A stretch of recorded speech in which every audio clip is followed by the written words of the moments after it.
Un placer saludarles, les habla Evelyn Marín. En general, el análisis de estructura es un tema esencial en muchas áreas de la ingeniería y de arquitectura. Por esta razón, vamos a dedicar este curso para dar los fundamentos que se utilizan para el análisis de entramado, que es un tipo particular de estructura.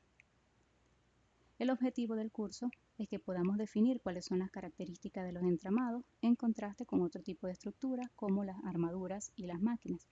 Reconocer cuáles son las diferencias entre miembros de fuerza axial y los miembros multifuerzas de una estructura.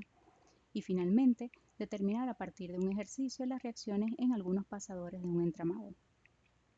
Cabe destacar que una de las suposiciones es que ya a este nivel del curso se conocen cómo aplicar las ecuaciones de equilibrio, tales como sumatorias de momentos y sumatorias de fuerzas para un cuerpo rígido. Los contenidos, como vamos a abordar el curso, es definir las estructuras y los tipos de estructura, cuáles son esas premisas o consideraciones generales. Veremos las diferencias de miembros de fuerza axial y miembros de carga intermedia. Todo esto a partir de este video, donde se supone que tenemos una clase magistral. Luego, utilizando la técnica de resolución de problemas, haremos el análisis de un entramado.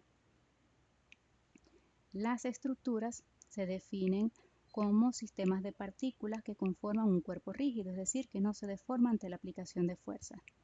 Están compuestas por elementos que podemos llamar en algunos casos barras cuando esos elementos estructurales son rectos. Dichos elementos se consideran que están unidos a través de pasadores que ajustan perfectamente, como los veremos en las premisas.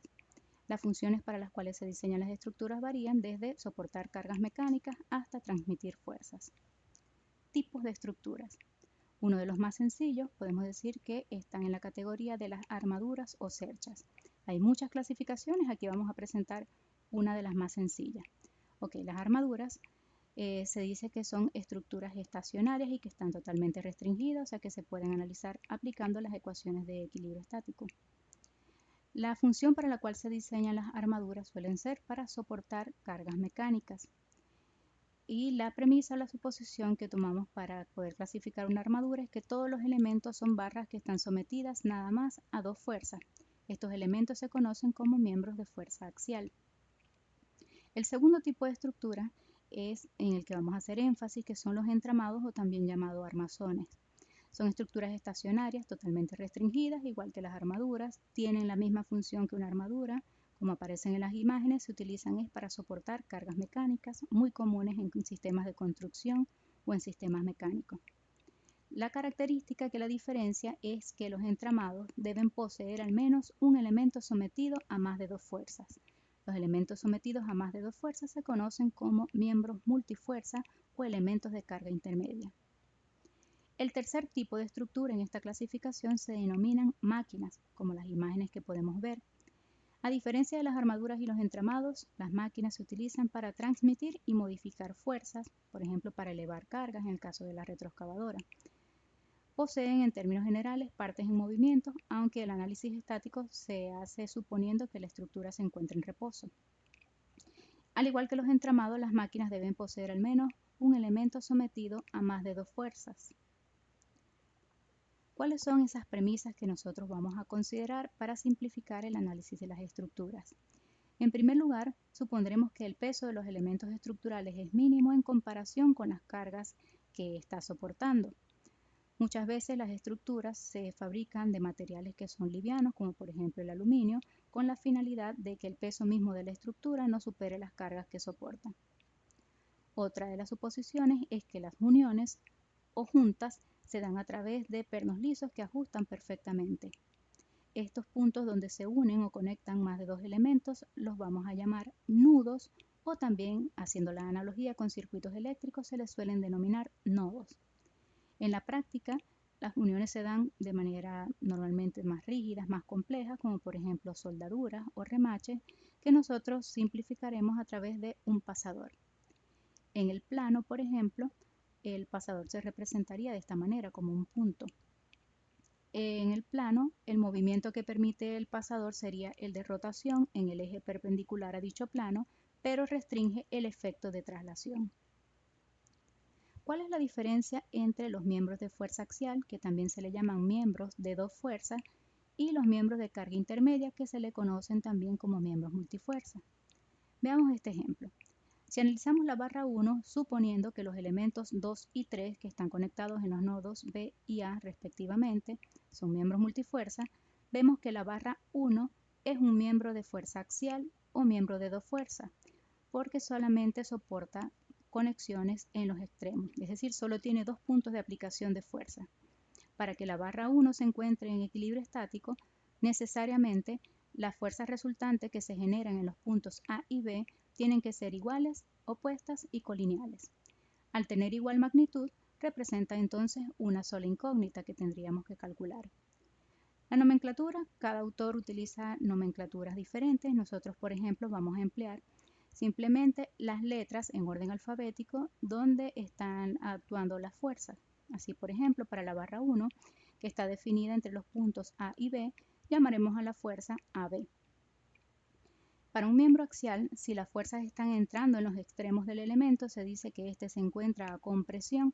Si están saliendo del elemento, se dice que se encuentra a tracción, como en este caso que estamos suponiendo a el elemento 1, que se encuentra a tracción. Es una suposición.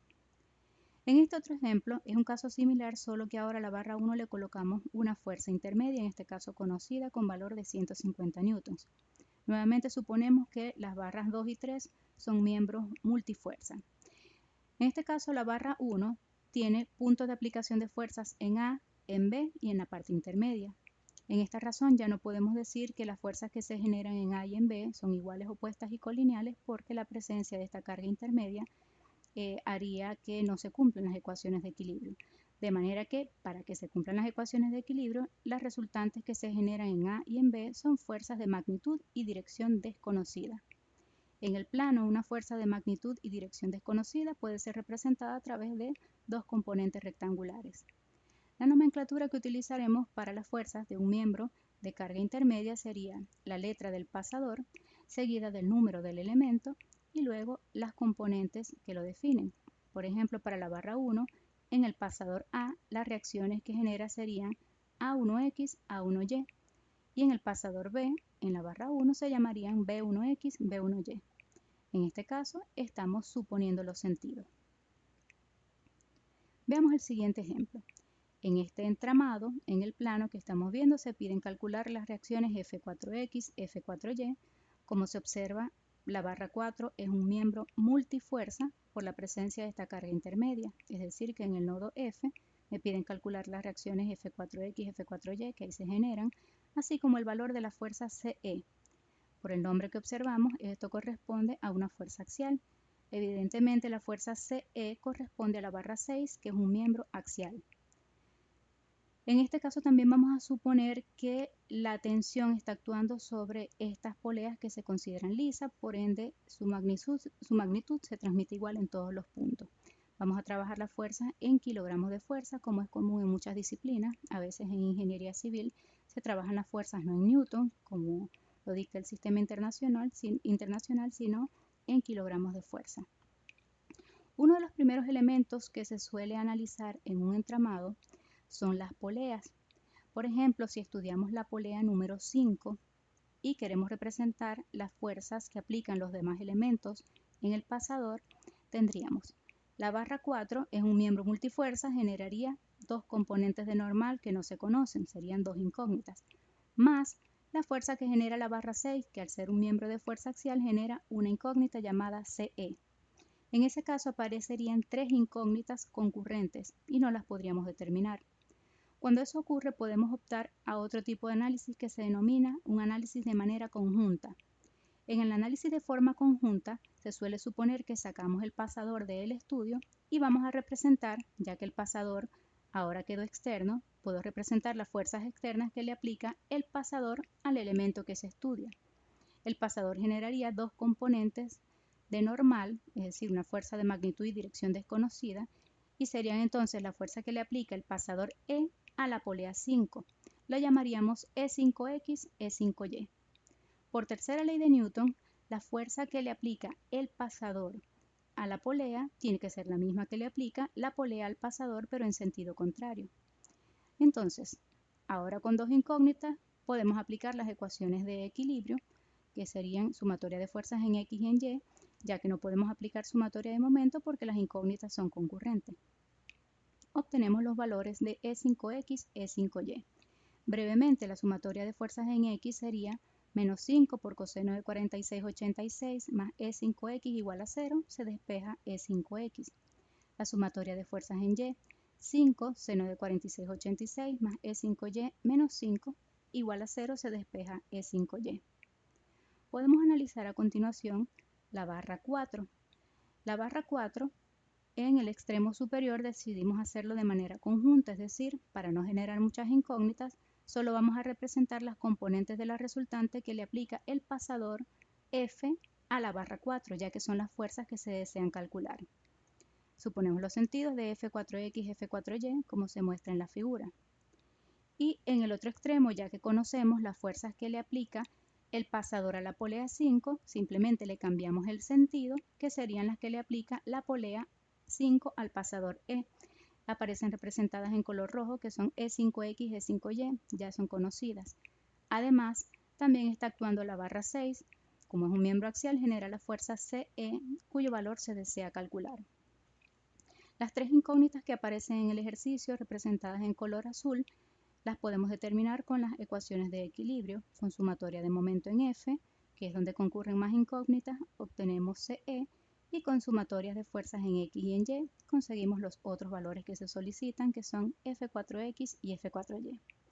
Bueno, aplicando estos mismos principios, podemos entonces resolver, se les deja esta tarea, que determinen los valores de las reacciones de estos miembros de fuerza axial, CD, que corresponde a la barra 5, el de la barra 3, que es AB, E6X, que es la barra multifuerza 6, y FX, que corresponde a la fuerza horizontal de ese soporte. Seguidamente, ya pueden responder este cuestionario con los fundamentos teóricos que se les ha suministrado en este breve video. Ahí tienen 4 preguntas de análisis que tienen una sola alternativa correcta para responder.